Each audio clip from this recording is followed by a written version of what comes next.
Okay, it appears as though I am live. So, I got a new ring light. It's more of a monitor light, and that's cool. Got a remote. It got an on-off. So that's off. It's on. So it illuminates me enough, and I'm excited about it. I'm excited about it. So I'm gonna get my hoodie situated here, and uh, and yeah, let's see. Let me share this with the group as always. And one of our prospective students had a bunch of questions this week, and he is right there, Peter. So I'm going to be answering a lot of those. So, Peter, thanks for doing that. It made it so that I didn't have to prepare these questions. Um, excuse me. Let me just again let the group know that I am doing this call. Okay. So what is it? Starting Q and A live call now. Hop on. Okay. That's a funny thumbnail, but there you have it. Hey guys, whoever else is here, feel free to say hi. Good to see you in here. Um, again, it's been a pretty cool week. Um, Again, I think it'll be interesting for you guys to see what's happening. As I'm starting to put the company together, and um, to a certain extent, I think I'm going to start to do a bit of a ride along. Um, I don't know how much I want to say right now. Hey, Barker Force, good to see you. Um, but I don't know. I think it'll be interesting. Uh, the 2 and almost a half years that I've been sort of running, or I guess teaching this course, um, and running some of these calls and such. I was actually not in the call. Oh, I was in the call center industry, obviously, but I didn't own a call center personally. And so now, once again, I'm uh, owning and operating, two different call centers. And so, again, it's nice because we'll be able to keep up to date. One exciting thing that happened with one of the companies is that um, we started doing role plays today, and they went very well. I'll be honest with you, the agents that we've been dealing with, or that we've been working with out of Eastern Europe, have been absolutely fantastic. And there have been some great things happening with our Zimbabwean agents as well. It just makes me feel really good in terms of the decision to work with overseas talent this time around. The reality is, again, we're able to have high caliber people for less money than it would cost, significantly less than they would be in the US. Um, and even though we are essentially spending less money than we would in the US, we're still paying well for where these people are located in these other countries. So, um, I mean, that's certainly a good thing. Uh, and because we're paying pretty well, we're able again to retain high caliber people. Sort of like if we were paying, I'm gonna guess around $20 to $25 an hour here. So maybe $22 to $25 an hour here. That's what I think the equivalent would be in terms of the talent that we're getting. People that are able to do the job and feel that they're being compensated fairly to do the job. So again, that's good. And we did some role plays. Literally, like the first call that one of them took was just, I mean, it was literally a perfect call. I'm not even sure if I personally can handle the call better. Um, and I mean, that's crazy. So I'll stop talking about that, but I am very excited. Um, I'm very excited. But again, Peter over here, he asked some good question. Now, Peter, some of these I'm not going to answer. Um, because they're just a little bit too specific. And, honestly, at a certain point, not just in terms of you, but in terms of the viewers, you know, certain stuff you're just going to have to invest in the course in order to get access to. And that's the purpose of it, right? But a lot of this is, they're very good questions. Um, and I'm certainly glad that you're asking them. And I'm going to try to help as much as I can. Barker, I will.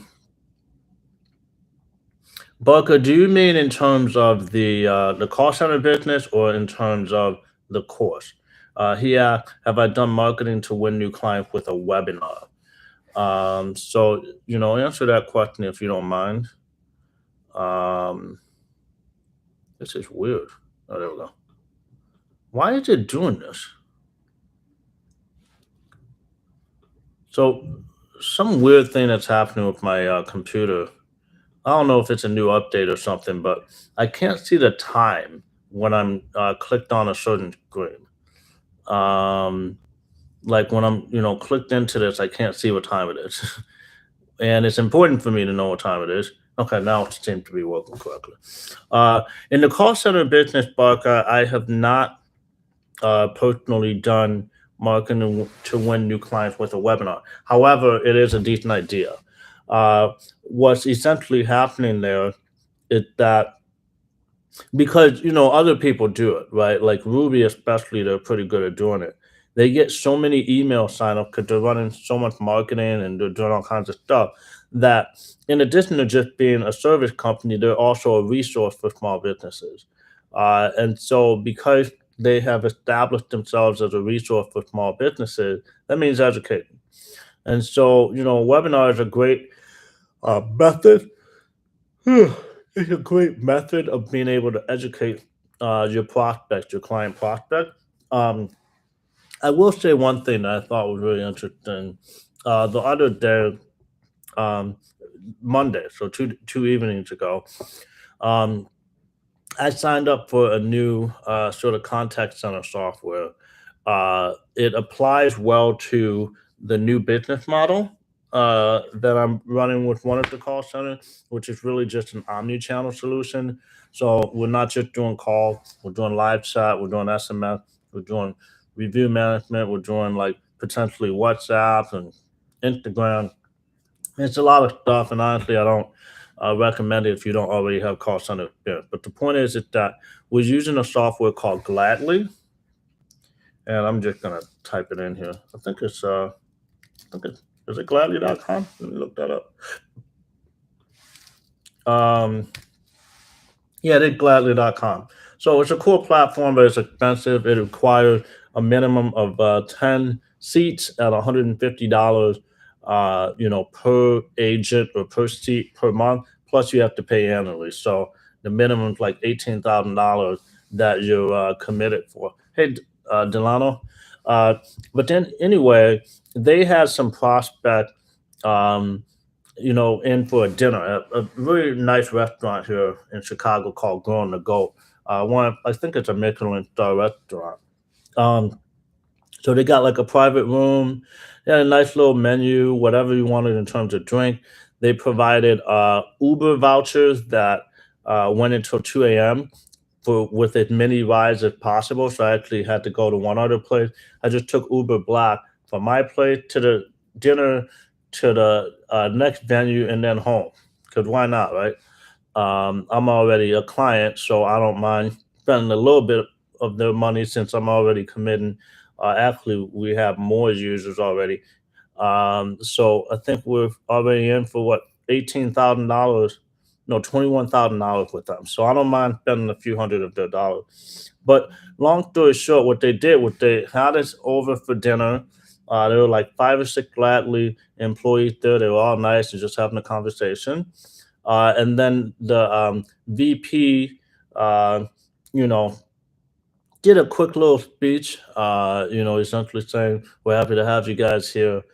They might have done something at the end that I missed, but Either way, it was meant to get some people together and sort of, get people excited. And so I was the only one that was actually a client, and then they had prospect from some decision makers at some of the Fortune 500 companies there.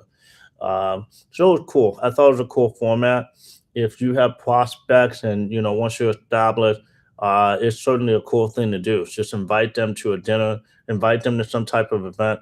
But the easier way to do it, of course, is just having some type of online webinar that has some value that you can bring to those people. If you can educate them on something, they're going to trust you. They're going to find you to be credible. And if they're ever actually considering using the service that you're in, that you're providing, they're going to want to go with you as opposed to your competitor, right? Because you're the one that gave them the value that hopefully had an impact, a positive impact on their business. So I guess my point is that webinar is one way. However, which way you can find a way to educate your prospect that they actually utilize and find valuable is great. A very simple, like no cost way to do it is just writing really good blog posts, right? If you don't know much about the call center industry, then you just write it on other things, maybe an industry that you have some knowledge in, and then find a topic that sort of incorporates people in that industry that might have a need for some type of answer and solution. And so, you just write content that, again, your prospect will find valuable. We did a lot of that, and it was the reason we landed the majority of the client that we ever got. It was from inbound, leads as a result of content marketing. That's how we got most of our clients. So, absolutely, I think it's a great idea. Now, with that in mind, um, I hope that sort of answers your question, Barker. Um, but let's see. So Peter had a bunch of questions. I'm going to answer what I can here. There's actually 15 questions. Um, the first one is on Five9 subscription. It's actually subscription based off of people that are simultaneously logged in. So they can be shared if there's different agents that work different shifts. If they're not overlapping, then they don't need to have more than one seat between them, which is nice. Dialpad, you're paying for every user. It's not like an overlapping situation. Um, Number two is, do you have an idea of what Five9 cost? It's the minimum of 3 seats.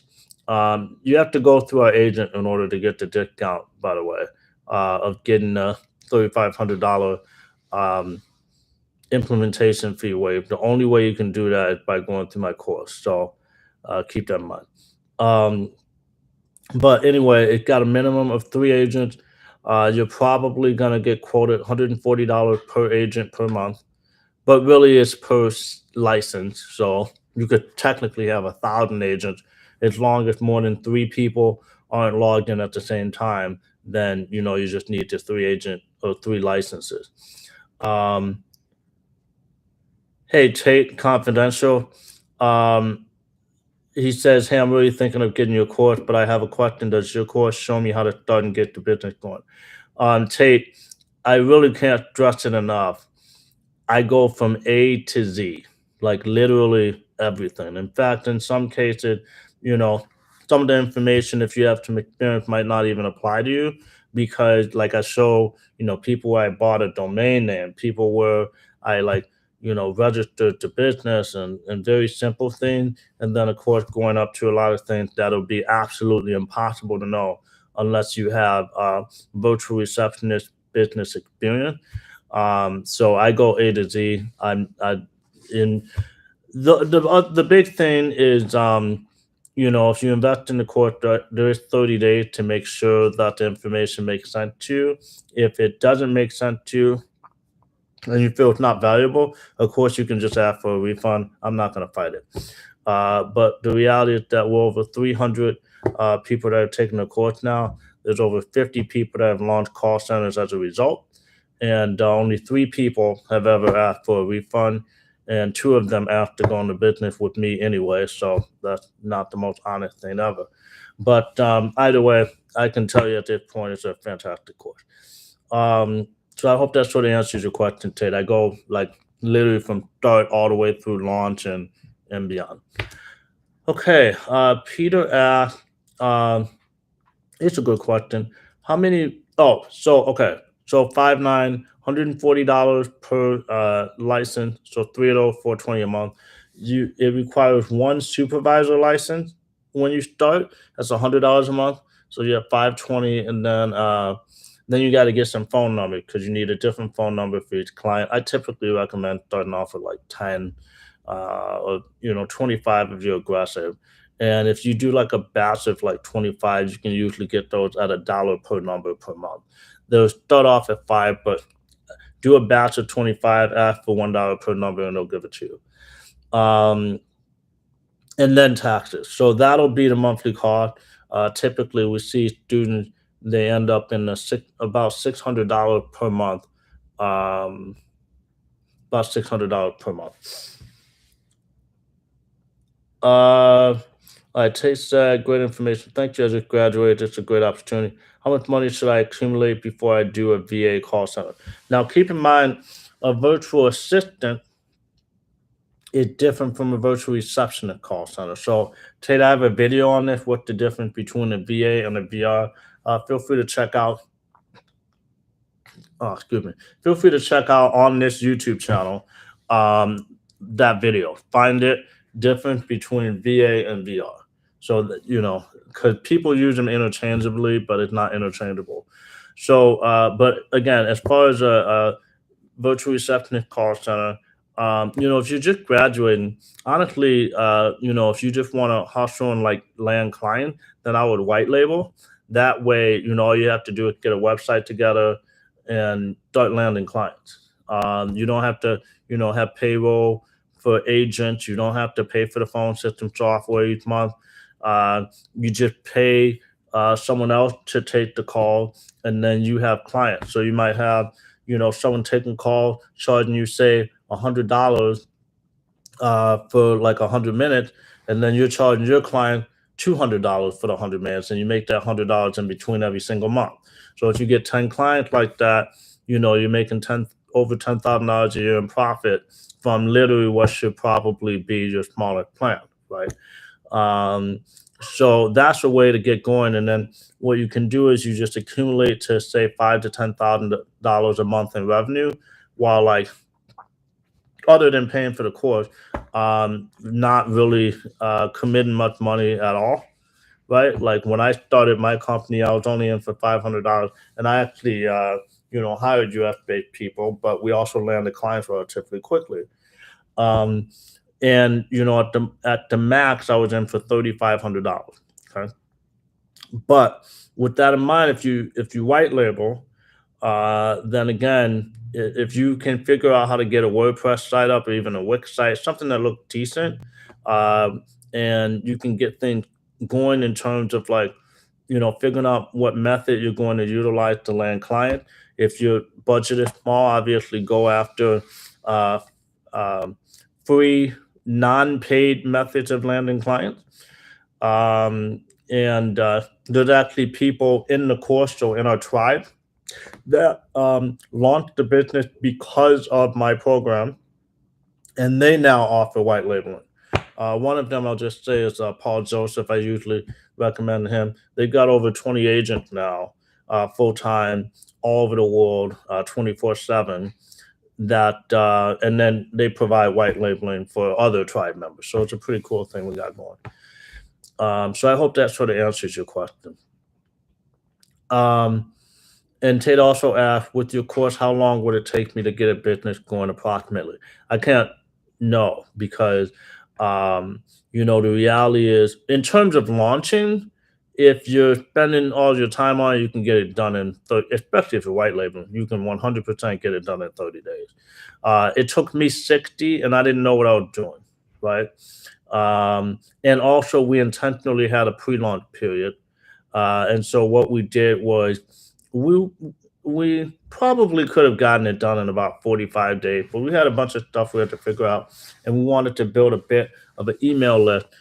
Now we had some advantage in that my partner in the company and I already had cleaning businesses, separate ones, and so we were big in the cleaning business community, and so we were just talking to other cleaning business owners and saying, "Hey, we're launching this.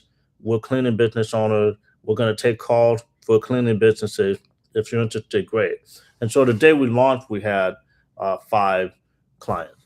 Um, Peter asked, can we send Paul's info? So he on 24hvirtual.com, I think. Let me just verify. Okay, yes. So I'm gonna put that here. I'm gonna type it here. And then his name Paul Joseph. I think his email. And Paul, I hope you don't get banned. But yeah, it's just Paul. I'm not even gonna type it in. If you're watching this, then remember this: Paul Joseph at 24hvirtual.com. So Paul Joseph at 24hvirtual.com. Okay, so hopefully that helps. One important question Peter asked: how many months did it take you to reach 100 clients? That's a good question.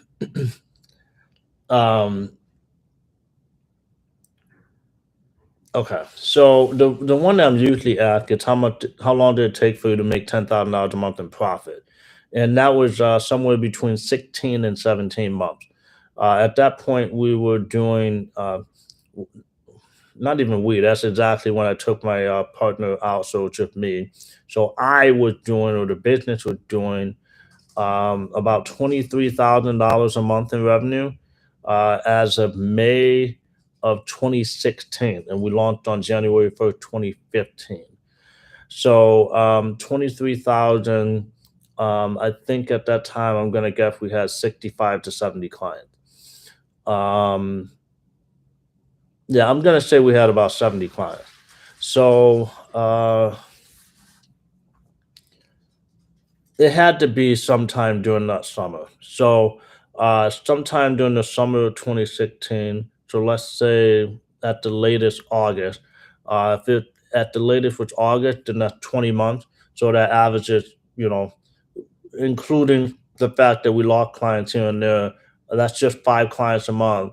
And at 100 clients, especially if you have overseas talent, you should be profiting around at least well, it depends on if you start to build a management hierarchy and stuff, but you could be profiting $15,000 a month. Yeah, and Tate, you got to stop acting about VA because this is a VR company, um, and so the virtual assistant company is just an entirely different business. Um, and like, it's not offensive to me, but I also own the virtual assistant company. And I'm telling you right now, it's a different business model. Um, so just keep that in mind, just being a habit, because especially if you're going to be trying to sell it to people, virtual receptionist, VR, VR, VR. So virtual receptionist is when you're answering calls. Essentially, the way I like to differentiate it, and watch the video about this, but the way I like to differentiate it is virtual receptionist means we're taking calls and live chat typically, and appointment booking, outgoing calls, and message taking, transferring calls, that type of thing. And so what you're offering is like a phone based service for small businesses. Virtual assistants, and Peter keeps saying virtual agent also. Uh, I guess theoretically it could be a virtual agent, but it's when people are saying this in general, they mean virtual receptionist, which is like a fancy answering service, or they mean virtual assistants. Now, virtual assistants, they can they can take call, but it's more task based. So instead of like taking calls, it's more like bookkeeping or market research, or like, can you like write a blog post for me, or can you do this? So virtual receptionist or virtual assistants.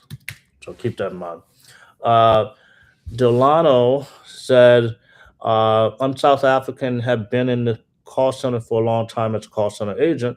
I've been researching on opening a call center of my own.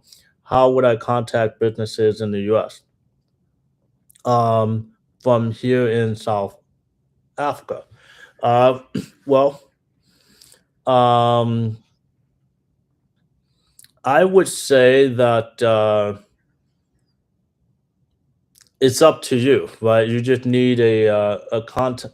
It, well, it depends on where you're at. If you, I'm trying to think of the absolute cheapest way to do this. The cheapest way to do this probably would be to have maybe a Ring Central account. I think you can have a Ring Central account for like, because you want it to be reliable too. I'm not just gonna say, use the cheapest thing out there, but the cheapest reliable thing. So I think the cheapest reliable thing gonna be Ring Central. I think you'll be. I think there's a way to have. I think you could be in for like $50, $60 a month or something like. Because I happen to have a Ring Central phone number that I don't even use, but I think I'm being charged like $55 a month. Um, and so you in that situation, you have an internet-based number that's again extremely high reliability, as reliable as 5.9, if not even more. Um, and it's just an internet voice over IP number, so voice over internet protocol number that you can call anyone on the planet as long as you have your internet connection. And so you can use that to make calls. You can also have the call be recorded and stuff.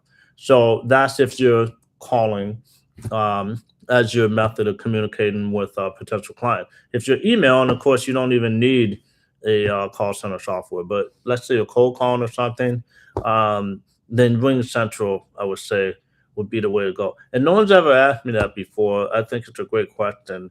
That's what I would do. I would set up a Ring Central phone number. Now, the alternative is, let's say you want to get completely set up first before you start even doing this.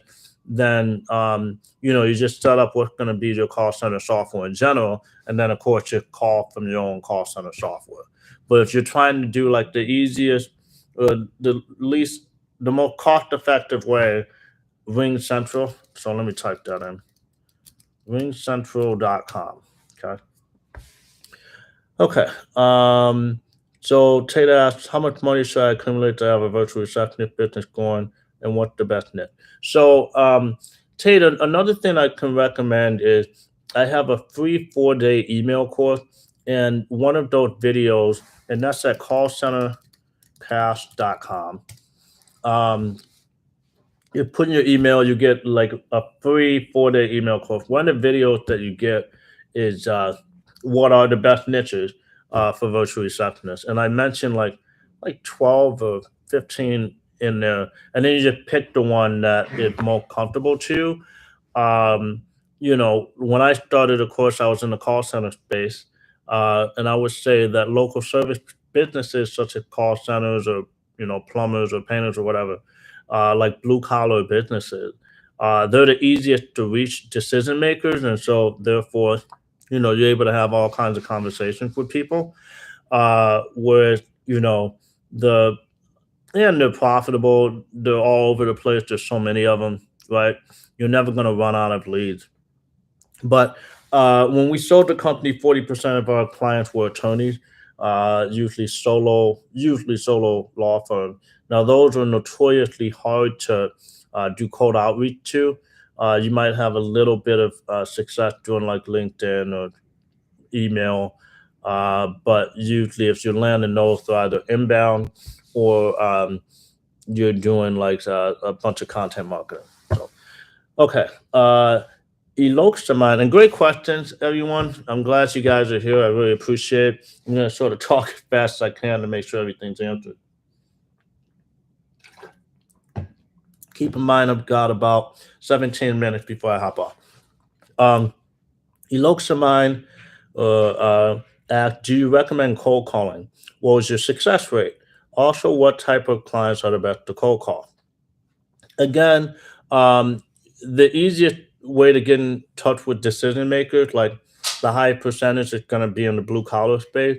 So that's going to be like contracts and businesses, painters, electricians, blah blah blah, right? Um, um, Five9, you buy phone numbers directly through Five9. Any phone system that you ever set up ever, Peter, will always have phone numbers that you buy through the software itself. So it's never going to be separate. Um, um, Success rate. uh, when I made cold calls, and I actually talk about this in the course, but I'll just say it here. When I cold called, I was able to land a client for every 60 cold calls I made. Now, keep in mind, we did so much content marketing from the beginning, even before we launched. We did pre-launch. I was only cold calling for 3 weeks. So it's not like, I built the business on cold call, but of course it helped get over that critical hump of, trying to get to the point that we were break even. Because remember, day one, we had two full-time US based receptionists and not a lot of money. Like I did not have a lot of money back then in 2014, early 2015. Um, so for every 60 dials, I would land a client. Now, honestly, that's pretty high, but I've been in sales a long time.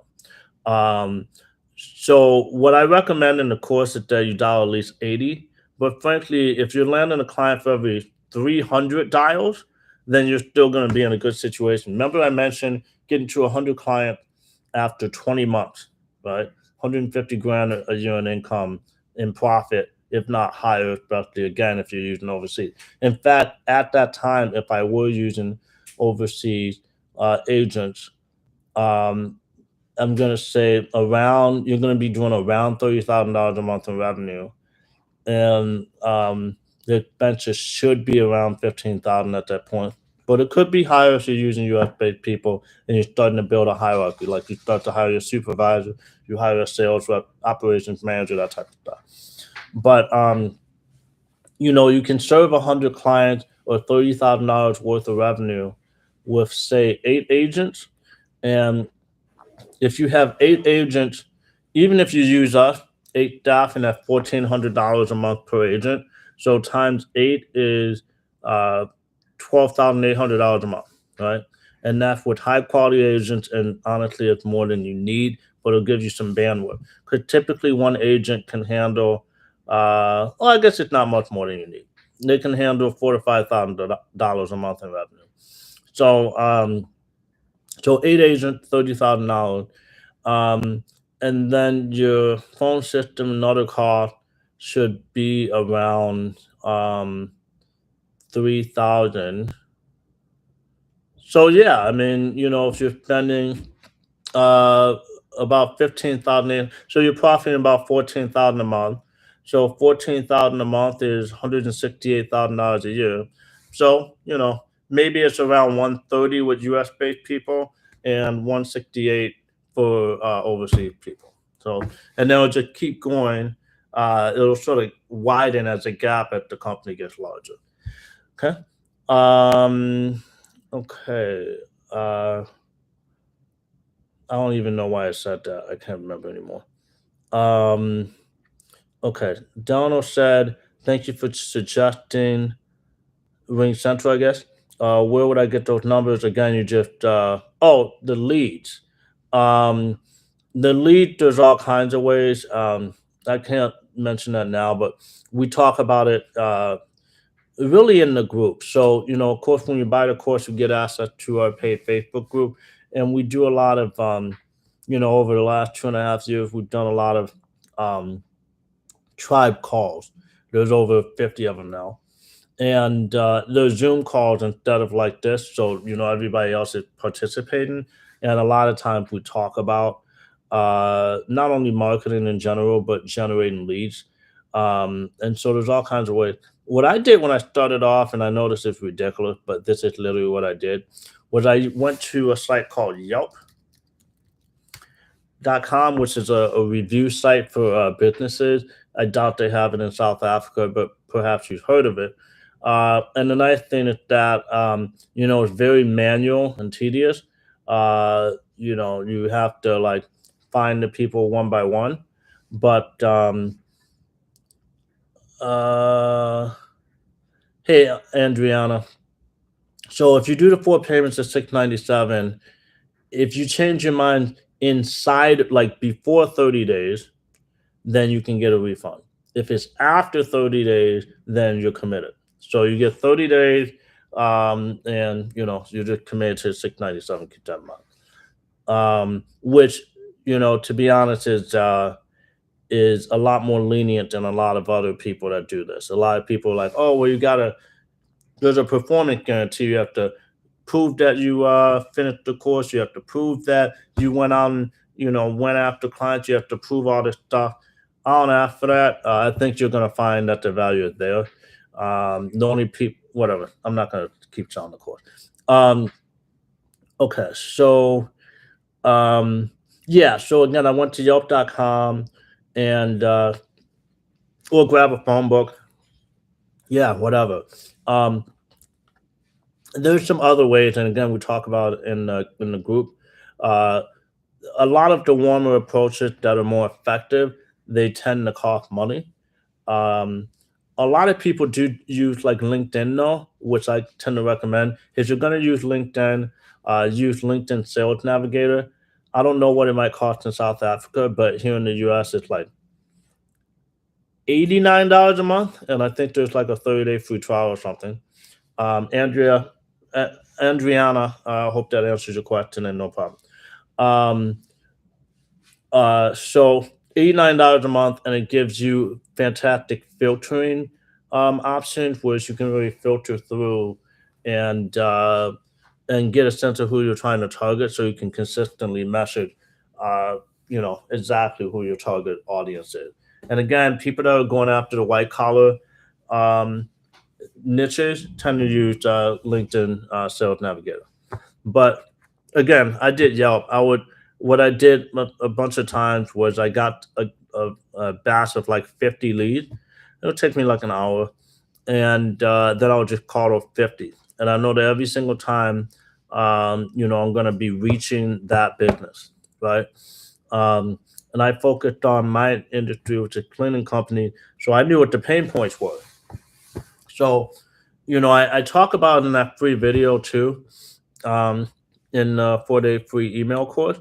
I talk about, what the industries that we target, and then also what about our service that industry participant typically likes, right? So, I talk about it. Okay. Peter also asked, I'm trying to sort of help, trying to work my way through these 15. I'm not going to, but here's number 4. What was the average number of calls an agent was able to handle per hour during peak time? You don't want an agent basically doing more than 3 hours a day on the phone. However, where they get distributed is whatever. You don't want it to be more than 3 hours. So if a call on average is 2 minutes and say 30 seconds, man, this is not math I should be doing right now. So that's 2 minutes and 30 seconds. I can't do this math. 72 calls. 72 calls a day. They can't do more than 72 calls a day. I think that's right. That's probably not right, but whatever. Okay, and what's the best way to forecast the number of calls when you have no clients yet? You can't. You don't want to do that. Although in the course, I do have something called a sort of a calculator, where you can forecast what your revenue will look like based off of number of clients you have and what your price is. And then if you type in how much you're paying your agents on average per hour, it forecasts like what your everything, like what your profit margin looks like, what your expenses are going to look like. That calculator is awesome. And whenever I start anything, including the businesses I'm running now, I always do some type of forecasting It's very helpful. It's also very inspirational. Like, you can put some big numbers in there and really start to dream. Um, okay. Donald, that's fantastic. I really appreciate that. Tate asked, I have a quick question. If we're starting it our own, is it better to have employees in the beginning or start with yourself and scale it up? Also, when would you start to hire employees? Um, budget wise, it's nice to start yourself. Um, it's nice to start yourself, right? But again, I'm telling you right now, if I didn't have the budget, I would white label. Because you have the advantage of working with agents that are already trained and taking calls in the industry. And like Paul's not going to try to take your client. You sign agreements that stop him from being able to go after your clients anyway. And frankly, like, so that worry's not there. I would personally white label. Now, after white labeling, though, then I would hire employees, and you just do it when you can afford it, right? Um, I bring up white labeling in the course. Yes, it's in a video called "The Five Paths to Launch." It's not very complicated, but essentially, if you're putting a site together, you're basically doing the same process, but you're leaving out hiring people, and you're leaving out setting up the phone system yourself. But so the other stuff you're doing, it's just more cost effective. Okay. Um, okay. Matrix Matrix at Vicky Virtual in terms of the the metric that we care about. That I'm not going to answer right now. Maybe I'll answer that directly on your email. Um, how do you compare the competition when you started Vicky when you sold it and today? Um, well, the call center market is growing quickly. The demand is growing quickly, and it's not going to be actually competitive for a very long time. I did the math on this actually in one of my other videos on this channel. It's something like why I don't believe there's any competition. Try to find it if you can, Peter. But essentially, I found that right now, and this is like a $400 you pay for a market research report from one of the big market research firms. They did this report, and right now, the average virtual receptionist or answering service company in the U.S. This is specific to the U.S., but like this worldwide anyway. First of all, call centers are a $300 billion industry, and in the next 5 years, it will be a $500 billion industry, so half a trillion. So it's a massive, giant, like it's almost a mind-bogglingly large market, right? But in the U.S., it's a bit over 3 billion now for specifically answering services in the U.S., and it's grown at 7% per year, which is really fast. And the average company size is more than $2 million in revenue. The average company doing over $2 million. And that's not like the average successful company. It's literally the stats on the average company in the space is doing 2 million. Now, my average like tribe member isn't doing 2 million because the companies are newer and stuff. But either way, it's definitely possible because it's the average in the answering services space. So that is our space, right? It's not like these two people with giant contract. Answering services aren't giant contract companies. They're companies in our niche. So the average is 2 million. Because the average is 2 million, you can't call that competitive. If it were competitive, then the average would be like 100,000, and the average owner wouldn't quite be making enough money to survive, meaning the market's saturated. But if the average size company has you profiting like 400 grand a year, that's not that saturated. There's a lot of room. That's my point. Okay. Um,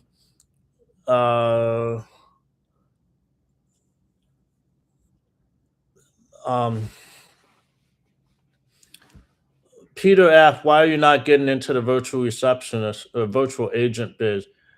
Virtual reception. So I'm just. I mean, I sold my company, right? So I'm still in the call center industry. I'm doing things a little bit differently because, rather than me saying I'm getting back into the business, I came across a lot of people that were coming to me with opportunity. So I'm entering the call center industry. essentially doing virtual receptionist, but a bit more expanded for a specific niche. Uh, but beyond doing just calls and chat and also doing like SMS and stuff. So it's basically the same thing. I'm just focusing on a specific niche. So in that sense, I am now in the virtual agent biz. Okay. Um, and we are doing virtual agents, course agents at the other company. We're doing specifically virtual receptionist services for people in the info product industry. So I'm back in the virtual receptionist biz. I'm just focusing on niches rather than focusing on, like, we were in 40 different industries when I sold Vicky Virtual. Instead, I'm focusing on one industry for two different companies. And to give you guys perspective, also, I almost launched a company called Cafe Reception. I think it was called, yeah, CafeReception.com. But our initial client backed out, and so did my potential partner. And that would have been the restaurant industry. So there was a lot of room there. Just as a tip, I was seriously considering going in there, but it, just fell apart. But if I didn't have success, then the restaurant industry is certainly a nice industry to be in. Because again, there's not a lot of people doing it. There's a lot of people that are calling in, and restaurants are notoriously pretty bad at dealing with these things. You got the hostess, at the hostess stand, having people come to the restaurant while also fielding calls. They shouldn't have to do both. They should just be focusing on, getting people into the restaurant and like greeting customers and stuff, and then an offsite call center doing the call. So it's definitely a lot of opportunity there. Whoever wants to go pursue that, go after that. Okay. Uh, what are your thoughts on using gamification to keep agents engaged? Um, that's a long answer, and I'm running out of time here. Uh, it's a good idea in general. You don't want to gamify too much because you don't want too much competition. Because we're not sales rep, we're simply taking calls. And so, if you're doing a good job in terms of taking calls, then you don't want it to be like this high stress environment. The high stress environment is why people quit and you get high retention. And you don't need all kinds of crazy performance out of your agent. You just need them to show up and, be nice and be helpful. So there's no reason to like, push them to the limit. Pushing them to the limit takes us into a different business category. So when we're like trying to land clients, we're not saying, oh, you know, we're going to take as many calls as possible and push everyone to the limit. We intentionally price a little bit more premium than an answering service. We don't go after giant government contracts because your margins are terrible and you're constantly worried about losing your one giant client, in which case you have to lay off everyone and it's the worst day of your life. You could lose your house or something, right? Instead, we're focusing on small businesses and landing 500 to 1,000 of those clients, or just 100 of them, and you're making six figures and you're happy, right? Um, so in those situations, if you have 100 clients and you lose one, doesn't affect your life. If you have one client that's the size of the 100, but you lose that one client, your life could be ruined. So the point is that if you're not beholden to a specific client, you can charge more and your margins are better, and you don't have to push the efficiency and drive extra efficiency out of your agent because your margins suck. Because what happens is if you're bidding after contracts, large contract, the only way you're cheaper is by asking for more out of your staff. And you can't ask for more out of staff that are just humans that are all working the same 8 hour day. Like, like you can't just suddenly be able to take more calls, right? But unfortunately, most call centers do that, and that's why the majority of call center agents or call centers have very high turnover. Whereas with my company, we lost 3 agents in 4.5 years.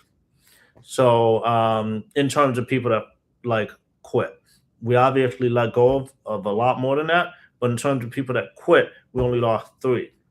The average cost, the one call center that I ever worked at back in like 2009 or something, 2000, I can't, 2007, 2006, long time ago. we were pacing for 100% agent turnover, and even I was only there for 4 months myself. So that's how most call centers run. It's much harder to operate, and I don't think you want to go after that. Okay. And Tate, yes, I go over white labeling. Apart from the cost of the course, Vante asked, apart from the cost of the course, how much would it cost to launch and operate? Okay, let me give you guys some numbers. White labeling, if you can figure out how to get a website going, then you can honestly, seriously be launched for $150, like dead serious. If you want to hire 2 US based people before you even launch, and without having a pre-launch list, and then you spend money on marketing and all kinds of stuff, you could spend $15,000 to $20,000 if you really want to. I had a pre-launch list, built a simple website on WordPress myself. I'm not a coder. I've never written a line. Well, I have written a line of code, but I didn't write a line of code for the site, and I'm nowhere near a software programmer. And I was in for $500 day one. My investment was $500. We had a phone system that I paid for. We had 2 agents full time day one, and they were US based. And we just had the payroll to deal with at the end of the first month. So I was in for $3,500. The most I've seen a successful. There's been a couple students that just wanted to spend their way into things and then they back out for whatever reason. But in terms of successful student, I think the most anyone spent. I don't know. I honestly don't know. I don't know if anyone's gone over 10 grand, but I do know that there's a few people like what's his name, Eric. I did an interview on him. I think he was in for $400, and he landed 5 clients for $2,300 a month in revenue before he even had his website done. So well before he was even taking calls. So it really depends on how you go about it. No Limit app. What made you want to go into the cannabis business with the call center? Because the cannabis business is awesome and up and coming, and it's about to be doing $50 billion. The question is, what makes you? Why wouldn't you want to do it, right? I'm making these answers really quick because I've gone over by 6 minutes. Also, what motivated you to start 2 virtual call centers? So I wasn't motivated to start 2 virtual call centers. I had, I sold my company. I was chilling out for 2.5 full years. I had the course, but this isn't a full-time job, right? After I create the course, on average, I spend, let's say, 3 hours a week on this, usually answering questions or doing specifically this call most week, or the call after this, right? Yeah, so No Limit, I'm sure you understand.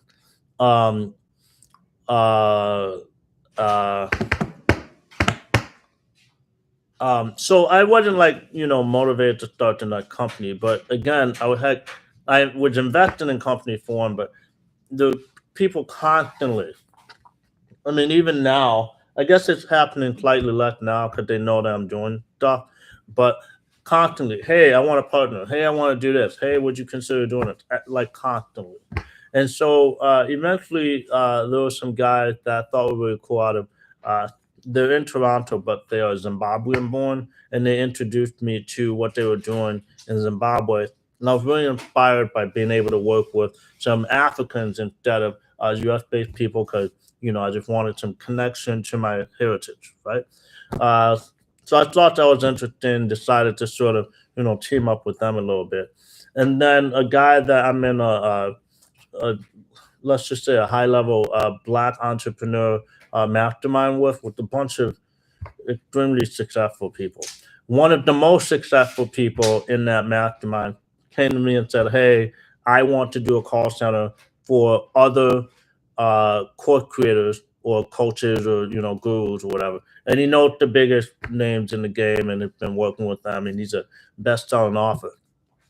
So he's done more than I have, frankly, in terms of just general life success. And so he came to me and said, "Hey, do you want a partner?" And he was like, "I'll do the selling. You just set up the call center." That's an easy win for me. So I just set up the call center, and it's his job to land clients. Great. And then the cannabis thing, again, it's an up and coming industry, and I'm treating that one a lot differently. It's going to be much tougher because it's harder to land those clients. You have to do a relationship based, and so I never would have been able.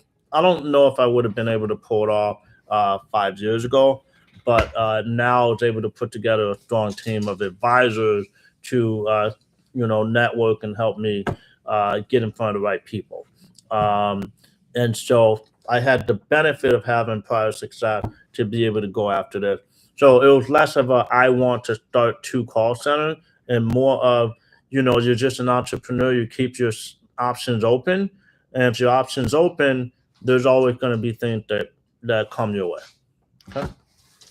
Um, okay. So how would you know if a particular niche is profitable or not? I mean, the all niches are profitable. You just are they paying you what your rate is, or are they not?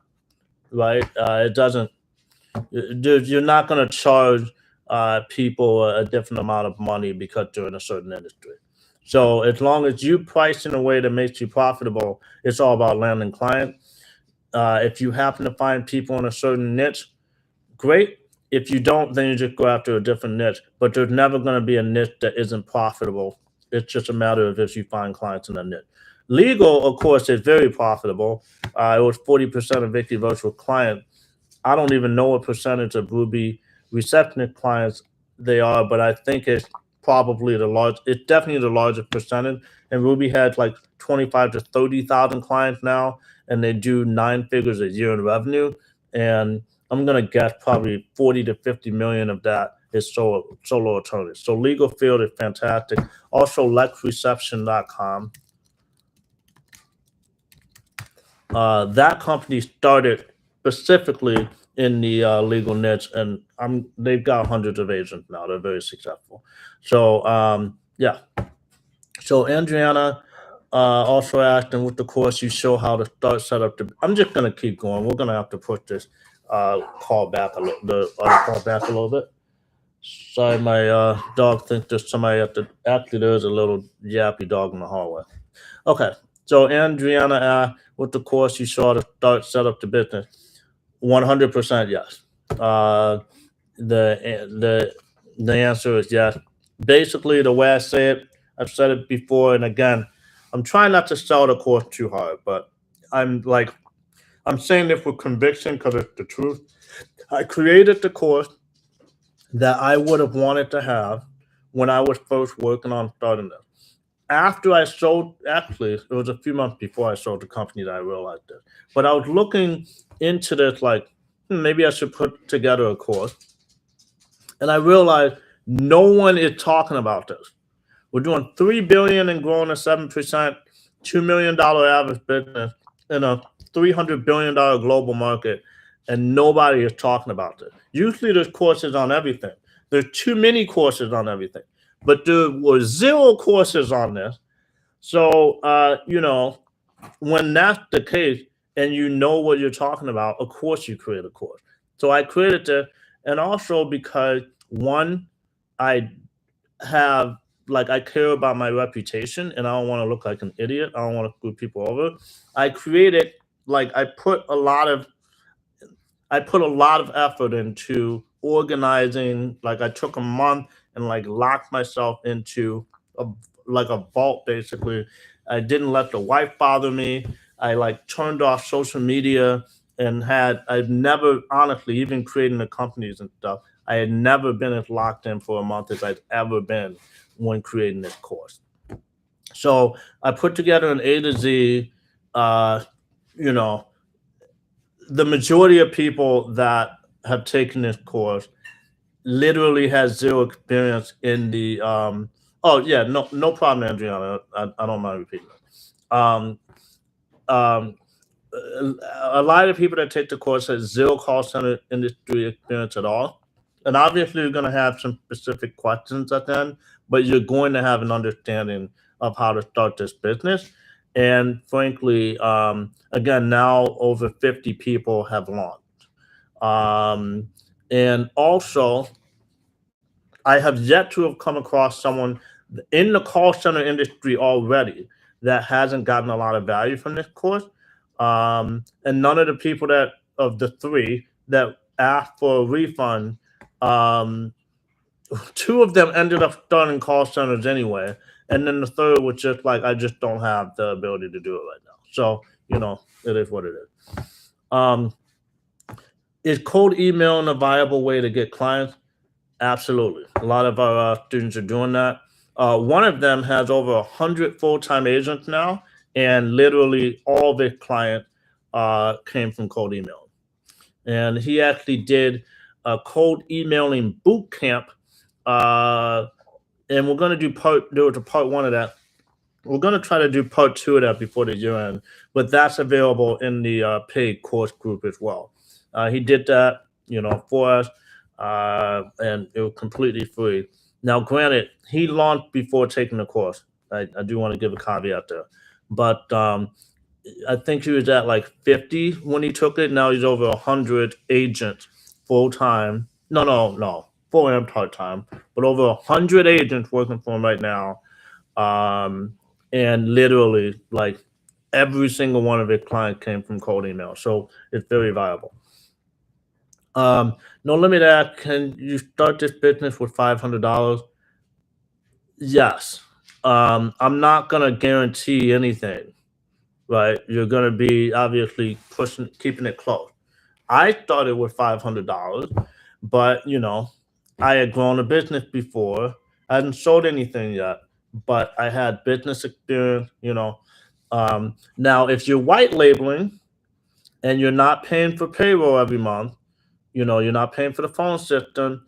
It's a lot more, and you built the website yourself. It's a lot more feasible to do this with $500.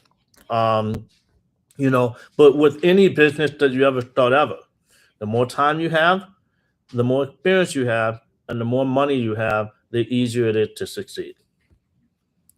There's no magic pill to get you around that fact, right?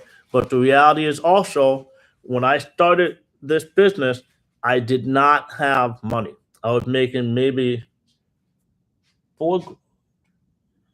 I'm sitting there looking at the what. I was making maybe let's say $4,000 a month with my cleaning business, and that was my only income at the time. I also had my in 2015. I also had the software company with my partner. Okay, so I was making about 1,500 from that at the time. So I was making about $5,000 a month. So not nothing. But I really didn't have much access. I had no saving. I was still paying off debt and stuff. So it was yeah. Okay, so no limit always. Can you work this business for 15 hours a week? All right, now you're making it tough for yourself, because I want I don't want, this isn't gonna be some magic thing. Like, if you're spending a maximum of $500 and you're putting in a maximum of 15 hours a week, then don't expect to build a big business in this.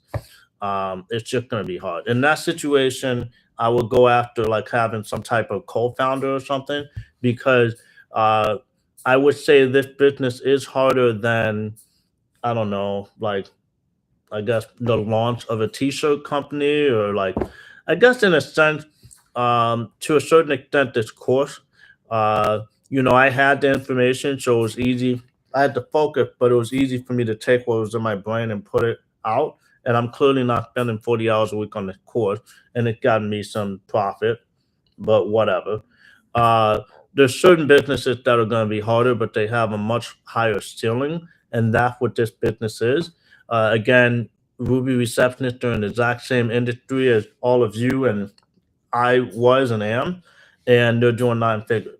With with the course agent venture, I think we're going to probably go that to about $5 million a year, hopefully 10. With with the cannabis thing, I'm gonna try to go that to a 9 figure company, at least in terms of valuation.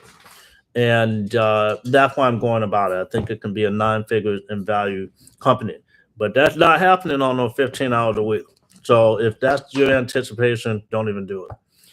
Now, if you have a full-time job and you're trying to start off and get some clients with the intention of eventually maybe going full-time, that's different. But just know that it's going to take a little longer, and eventually you have to be able to commit full-time. So keep that in mind. And there were a few people. Okay, you know what? Maurice I actually interviewed. He's on this YouTube channel. I'm trying to bring up people you guys that are visible. So Maurice, I interviewed him. To this day, he has a full-time job, and his business does. Last time I asked him about it, he was doing over 30,000 a month in revenue, and profiting some type of like a full-time income. Let's say 7-8 grand a month, maybe more. And he to this day still has a full-time job, so definitely doable. Um, and actually, I don't know how much time he was spending when he launched the company, but I'm assuming it was more than 15 hours.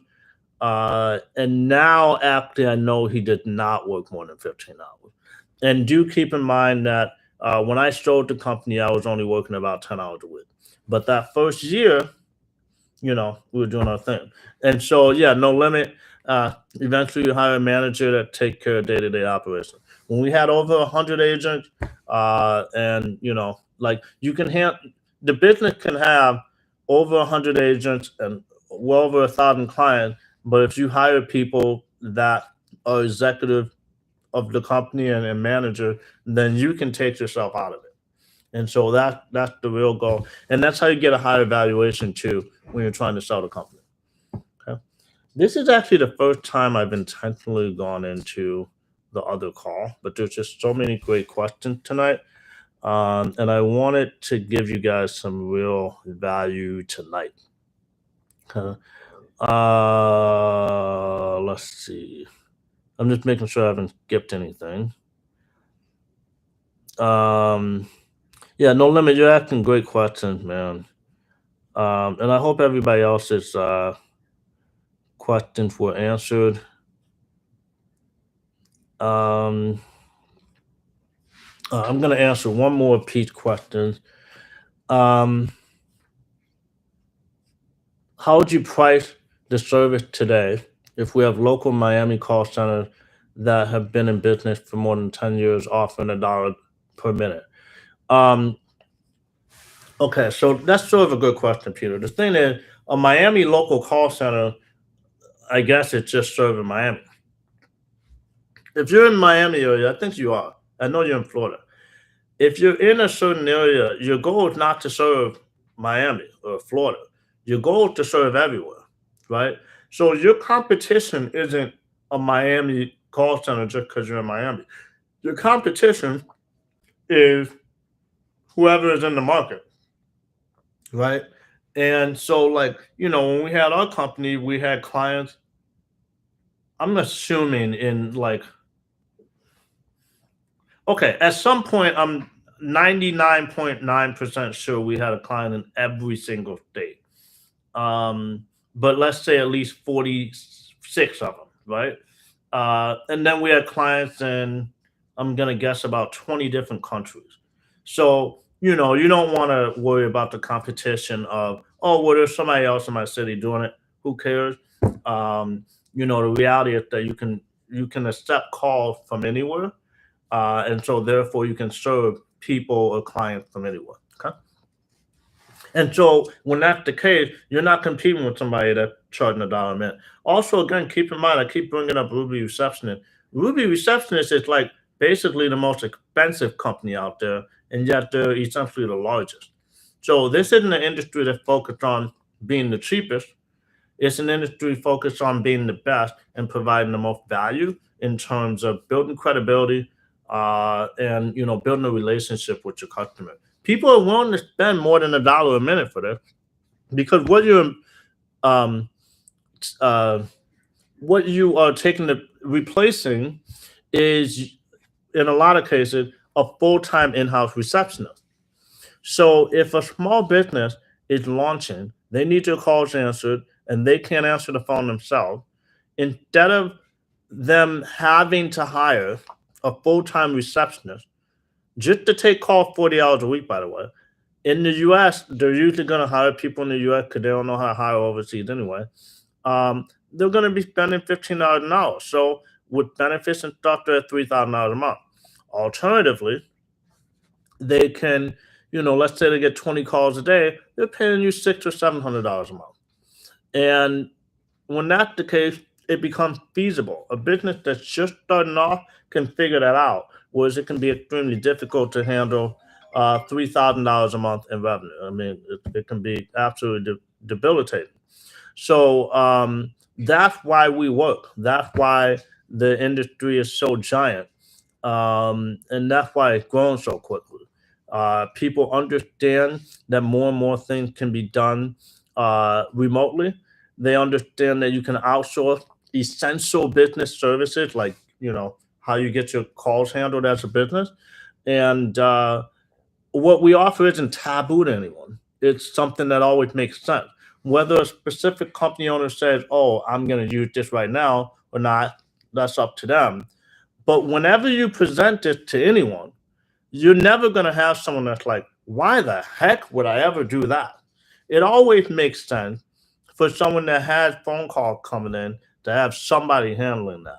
So your only goal in the entirety of the time that you're getting your business together is trying to put yourself in a position that when they make the decision to have somebody answer those calls, because they will make that decision, that they do it through you. And seriously, that's the majority of companies on the planet. The majority of companies on the planet that like established and have employees and such. The majority have call coming in or live chat. The majority. And with that being the case, that means that your potential target client pool is essentially the majority. And even if it's not the majority, let's say it's 20%. I think there's like 30 million businesses in the US alone. So if you get 20%, as your target market, that's 6 million different businesses, right? Now let's do a little bit of math here. Let's say we're doing 3 billion, in the US, right? Now 6 million into 3 billion, that's about, I think that's 500 times, but let me make sure. Yeah, that's 500 times. So if you got, um, yeah, 500 times. So if all of 6 million businesses are spending $500 a year, then that's a $3 billion market. But the reality is that the average client in this industry is probably spending about $500 a month. So that's about, if there were 6 million people doing it, then that would be a $72 billion industry. If that's right. No, at least a $36 billion industry. So there's probably room, arguably, for this thing to get to about 15 to $30 billion, and that's right now. We're at 3 billion right now. We're growing at 7%. It's been keeping that sort of rate of growth for the last like 10 years, which is crazy. Um, no Limit said he's good to go with 2 to 3 million per year. Fantastic. You'd be an average sized business. And most likely, if you're not going crazy with your expenses, then you would be a top 1% earner in the US. Assuming that you don't have partners and it's just going to you. You'd be a top 1% owner. Even in California, you'd be in the top 1%. Um, so yeah, that's it. I think I've been on here long enough. I hope that you guys found some value today. I talked a lot faster than normal, and I've answered more questions you know, than I usually have a chance to. But I really feel that this is important. Every single week, I hop on here and I go crazy because I know how much value there is in this industry, and it blows my mind that people aren't talking about it more. And it blows my mind that whereas everyone's aware of what a call center is, still somehow a lot of people are like, well, how do I know that the call center business is valuable or viable? Well, we know it's viable because all of us are aware that like most businesses use call center. So it's just a matter of you getting in there and serving these businesses. And it's profitable. I mean, they're paying you every single month. You don't have to change your business model, like coming up with new products all the time. You don't have to innovate. You don't have to, again, you're getting paid every month. So you land a client. On average, our business, we're paying them for 22 months. So when we land a client, on average, that's $300 a month. That's $6,600 a client that we're getting, right? And that would be a client that wasn't essential at all. Our largest client with 10,000 minutes, $9,000 a month in revenue.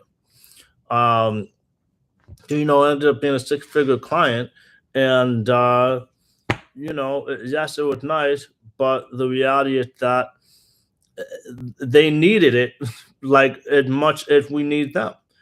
Um, so you just get in there, get yourself out there, get in front of people, and this is a service that people use because it's not like, oh, you have to convince them to have their calls answered. Somebody's answering their call. Make sure it's you. So with that said, again, if you came on late, this is recorded, so you can rewatch this at any time. And I appreciate you all. There is a discount on the course right now, by the way. So let me make sure that that's still up, actually.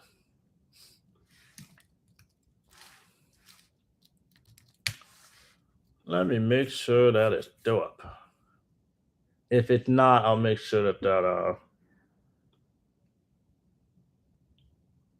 Oh, okay. No, it's still there. Yeah. So the discount's still there. If you go to the link, the course is actually 25% off. So Adriana mentioned $675 a month for 4 months. It's actually 25% less than that.